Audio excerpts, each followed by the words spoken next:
The moment I stepped through the wrought iron gates of the Whitmore estate, I should have known. The air itself was different here, thick with the scent of manicured roses and old money. The driveway stretched endlessly, lined with perfectly symmetrical oaks, their branches swaying as if whispering secrets to one another. "Look at him! What does she see in him?" Emily had warned me, of course, in that breezy, dismissive way of hers. "Oh, don't mind my family, they're just protective." Protective. A polite word for judgmental. Her mother greeted me at the door, her smile as polished as the marble floors beneath her feet. "Daniel," she said, her voice dripping with honeyed condescension. "How nice to finally meet you." Her gaze flickered over my suit, not Armani, not Tom Ford, but well-tailored, damn it. I had saved for months for it. And then there were the eyes. Everywhere. Emily's father, a corporate titan with a jawline sharp enough to cut glass, watching me like I was a misprinted contract. Her brother, a golden-haired surgeon who looked like he'd stepped out of a medical drama, smirking into his scotch. Even the staff seemed to assess me, their polite nods barely concealing their curiosity. Who is this stranger daring to sit at their table? Dinner was a carefully orchestrated massacre. "Last quarter we closed a deal in Zurich," her father boomed, carving into his steak like it was a hostile takeover. 8 figures, the client nearly wept with gratitude. Her brother, leaning back with the ease of a man who had never doubted his place in the world, chuckled. "Reminds me of this tricky bypass I performed last week. Patient was this close to flatlining." He snapped his fingers. "But, well, you know how it is." I didn't. Emily, radiant in her designer dress, squeezed my knee under the table. "Daniel's a writer," she announced as if presenting a mildly interesting artifact. Silence. Then the clink of silverware, the slow, deliberate sip of wine. Her cousin, some hedge fund parasite with a Rolex worth more than my car, leaned forward, swirling his Bordeaux. "So, Daniel," he drawled, "Emily tells us you're still writing?" The table froze. Even the candlelight seemed to dim. Emily giggled, a sound that once made my chest tighten, now like nails on a chalkboard. "Oh, come on, babe," she teased, nudging me. "Tell them about your little blog." Little. My fingers curled around my napkin. That little blog had taken me 2 years to build. Late nights, endless research, a voice clawing its way out of obscurity. It wasn't just a blog, it was mine. My thoughts, my words, my goddamn name on every byline. Her uncle, a silver-haired vulture who probably measured people's worth by their stock portfolios, chuckled. "Maybe one day you'll write about real work," he mused, like he was offering sage advice instead of a backhanded insult. And then, Emily's hand on mine. Patronizing, pitying. "He's so passionate about it," she said, smiling at her family like she was explaining a toddler's finger painting. "Look how cute he is, playing grown-up." That was the moment. The room seemed to tilt. The laughter, the crystal, the smug faces, all of it sharpened into unbearable clarity. I loved her, or maybe I just loved the idea of her, the brilliant, beautiful girl who had once made me feel like I was enough. But in this house under these chandeliers I saw the truth. I was just another project to her, a charity case, a quirky accessory, and as I sat there, my jaw clenched so tight it ached, I realized something colder, darker. She would never be proud of me, not unless I became one of them. And that was a price I would never pay. The car ride home was a glacial expanse of silence, broken only by the hum of the engine and Emily's relentless chatter. She prattled on about her cousin's new yacht, 60 feet, teak deck, custom Italian upholstery, her voice bright and airy, as if we were discussing the weather rather than sailing through the wreckage of the evening. I clenched the steering wheel, my knuckles whitening.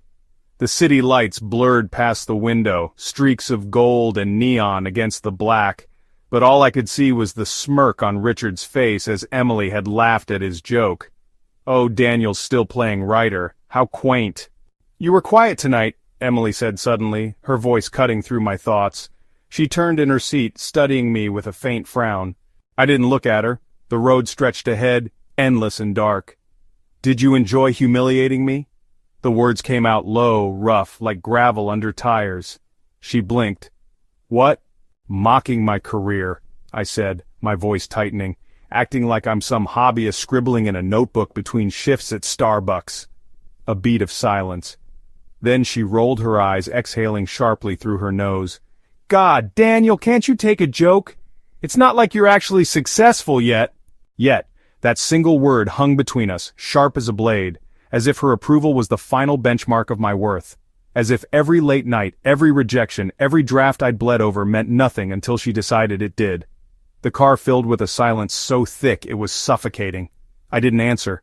I didn't trust myself to. Outside, the first flakes of snow began to fall, melting against the windshield like tears. The room was too quiet. The hum of the city outside my window felt distant, muffled, as if the world had pressed pause just to let me drown in my thoughts. The sheets were tangled around me, damp with sweat despite the chill in the air. Every time I closed my eyes I saw her, the curve of her smile, the way her laughter used to fill a room, the slow, inevitable dimming of her eyes whenever I talked about my work.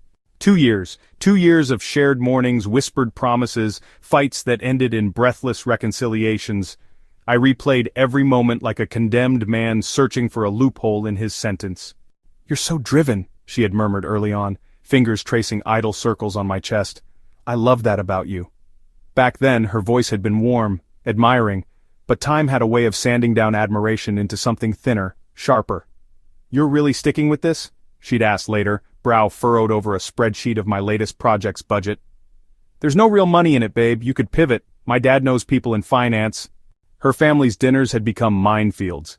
"Still playing with cameras?" her father would ask, grinning like it was a joke, while her mother's gaze flicked to my scuffed shoes. At first, she'd squeeze my hand under the table.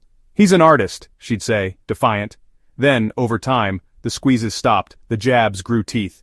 "He's figuring things out," she'd say instead, avoiding my eyes. I rolled onto my side, staring at the dresser across the room. The top drawer held a small velvet box. I'd bought the ring 3 months ago, a delicate, stupidly expensive thing, because I'd wanted to prove something. To her, to myself, to them. I'd planned to take her to the beach at sunset next month to kneel in the sand like some cliché rom-com hero. Now, the thought made my stomach twist. Would she have said yes? Or would there have been that pause, that awful knowing pause, before she forced a smile and said, "Let's talk about this later"? The first streaks of dawn crept through the blinds. My throat was raw, though I didn't remember crying. I sat up, gripping the edge of the mattress until my knuckles ached, and just like that, the answer was there. Clear and terrible and final. I stood, walked to the dresser and slid the drawer open. The box stared back at me, small and accusing. For a heartbeat I hesitated. Then I shut the drawer. Not next month, not ever. The next morning sunlight streamed through the curtains, but my mind was still clouded with doubt. I had to fix this, had to prove I wasn't the awkward, silent mess they remembered. My fingers hovered over my phone, heart pounding as I dialed her number. After 3 rings, her mother's voice, warm but guarded, answered. "Hello?" I swallowed hard, forcing charm into my tone. "Hi, Mrs. Thompson, it's me, Daniel." A beat of silence. I could practically feel her hesitation through the line. "Oh, Daniel." Her voice was polite but distant, like she was already bracing for disappointment. I pushed forward. "I was thinking, I'd love to take everyone to dinner. My treat." I paused, then added with what I hoped sounded like sincerity, not desperation. "To make up for being so quiet last time." Another pause. Too long. My grip tightened on the phone. "I don't know." She started, and my stomach dropped. But then, a sigh. "All right, if Emily's okay with it." Relief flooded me. "Thank you. Really, I promise it'll be different this time." When I hung up, Emily burst into the room, eyes bright. "Well?" she demanded. "We're on," I said, grinning. She squealed, throwing her arms around my neck. "I knew you could do it." She pressed a quick kiss to my cheek, her smile infectious. "See? They just needed to see you trying." I pulled her closer, resting my forehead against hers. "I am trying," I murmured. "For you." Her expression softened, fingers tracing my jaw. "I know," but as she walked away my smile faltered, because trying wasn't always enough, and if this dinner went wrong, I might lose more than just her family's approval. The evening had been meticulously planned, right down to the crisp folds in my navy suit, the bottle of 2012 Bordeaux I knew Emily's father favored, and the way I had rehearsed my jokes in the mirror that morning. I wanted everything to be perfect. The dining room glowed under the soft chandelier light, silverware clinking against fine china, laughter bubbling between sips of wine. Emily's parents watched me with that quiet, appraising gaze they always had, like I was a puzzle they hadn't quite solved. But tonight I didn't care. Tonight I was charming, effortless, the perfect future son-in-law. And then, as the last traces of dessert were cleared away and the rich aroma of coffee filled the air, I set down my cup with deliberate calm. My pulse thundered in my ears, but my hands were steady. "Emily," I said, my voice cutting through the idle chatter. She turned to me, her dark eyes bright with expectation. A small, hopeful smile played on her lips. She thought she knew what was coming. I reached into my pocket, slowly, deliberately, and placed the velvet box on the table between us. The room went deathly still. Her mother's fork clattered against her plate. Her father's smile froze mid-sentence. Emily's breath hitched, her fingers trembling as they hovered near the box. "I was going to propose next month," I said, my voice low but clear. "On your birthday. I had it all planned. The restaurant, the speech, even the way I'd kneel." I swallowed hard, my gaze locking onto hers. But then I realized something. Emily's smile faltered. "Daniel." "What?" "You don't respect me?" The words hung in the air, sharp and final. "Not really. Not when you laugh along when your friends mock my job. Not when you roll your eyes every time I talk about my family. And definitely not when you told your sister you were only marrying me because your parents approved." Her face drained of color. "That's not... You're twisting my words." "Am I?" I leaned forward, my voice dropping to a whisper. "Then tell me, Emily. Look me in the eye and tell me you love me. That you're proud to be with me. That you wouldn't change a single thing." Her lips parted, but no sound came out. The silence was answer enough. I pushed back my chair and stood. "I won't spend my life with someone who's embarrassed by me. The ring's yours. Sell it. Keep it. Throw it into the damn river. I don't care." Her father shot to his feet, his face darkening. "Now, wait just a minute." But I was already walking away. Emily's voice cracked behind me. "Daniel, please!" I didn't turn around. The front door swung open, the cool night air hitting my face like a slap. And for the first time in months, I felt like I could breathe again. The phone buzzed against the coffee table, lighting up with her name for the third time that night. "Emily." I exhaled, watching the screen until it went dark again. A second later, a text popped up. "Please just talk to me. I made a mistake." My jaw tightened. I remembered the way her voice had cracked that last night, the tears streaking her mascara as she begged me to understand. "It didn't mean anything," she said. But it had. At least enough for her to betray me. The notifications kept coming. Pleading, desperate, raw. She called again. This time I picked up. I closed my eyes. "There's nothing left to say, Emily. I was stupid. I was scared and I messed up, but Goodbye, Emily."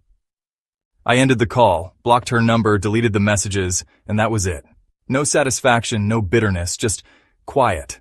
That night I slept like a stone. No dreams, no regrets, just peace.